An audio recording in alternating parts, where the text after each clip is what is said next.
Let's talk about another thing that will help us in change when change is happening to us and we're not invoking the change. There's something that's called scotoma. Has anyone ever heard of scotoma? Stacey. Scotoma is actually a sort of a blindness. Mental scotoma actually happens to more men than women. Let me describe it this way.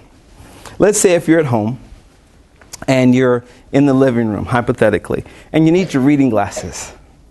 And you ask, honey, can you go in the bedroom and get my glass case out of my purse next to the nightstand? You know, can you get my reading glasses? First thing he says, I'm a guy, I'm saying it. I don't know why she's asking me. I can't find it. And so we go in. I don't know where it is. I don't know what the glasses are. I don't know what the glasses are. I don't know what the glasses are. So we look.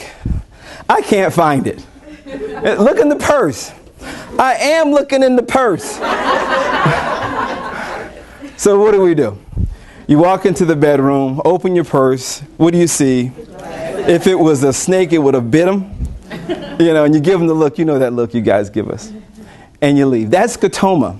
Scotoma is two things.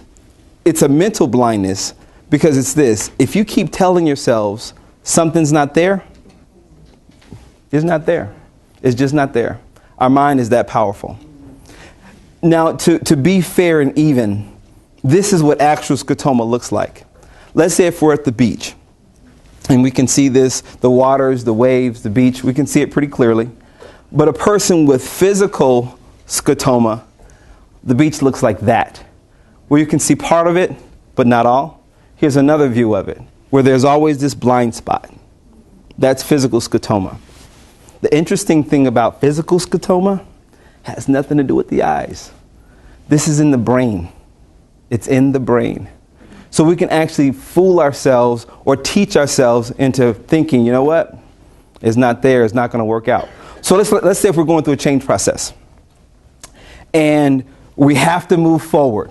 The organization is doing something different. You're not the lead anymore. We got to do something different. I don't like it, but we're going to do something different. What are you going to do? You're going to go with it? Yeah, we're going to go with it. But let's say if we keep telling ourselves, it's not going to work. It's not going to work. It's not going to work. And the first time you're riding in the covered wagon, Deborah, what happens? It's not going to work. I told you it's not going to work. I told you. And let's say if time has passed and we're on to the next level and things have moved on, you continue to say to yourself, you know what? It's really not working. It's really not working. Yeah, it's working. It's working theoretically. By paper, yeah, it's working, but it's really not working. That's scotoma. So if we keep telling ourselves it's not going to work, this is how people look. You know, it's not going to work.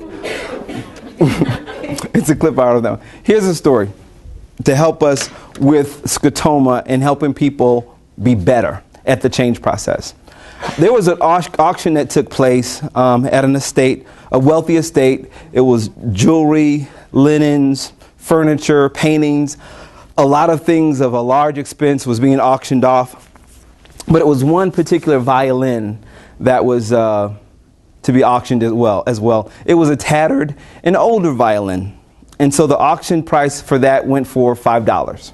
Kind of lazy on that piece. So $10 and $15 and $20, not too much. So all of a sudden, this older gentleman who wasn't dressed appropriately, I'll put it that way, he was kind of tattered himself. So he gets up, walks to the front of the area, picks up the violin, he begins to play.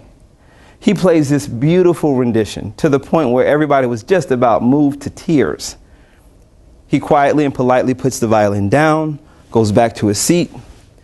The auction starts again. That particular piece was auctioned off, true story, for $1 million. Why do you think that would happen? Why do you think that was the case? He added value to the instrument when he played the song. Yeah, there you go. He showed what can happen if it was played. He showed that. At that moment, he was a changed leader. So here's the thing. As a changed leader, we have to show the value. We have to show the value proposition. We have to show the benefit for everybody. If not, you're going to get those faces of scotoma. The way we overcome the scotoma of our audience is talk about value, value, value. It's all about the audience. It's all about the audience. So you go from the scotoma, it's not going to work, to something a little bit different. There you go. But it's all about us.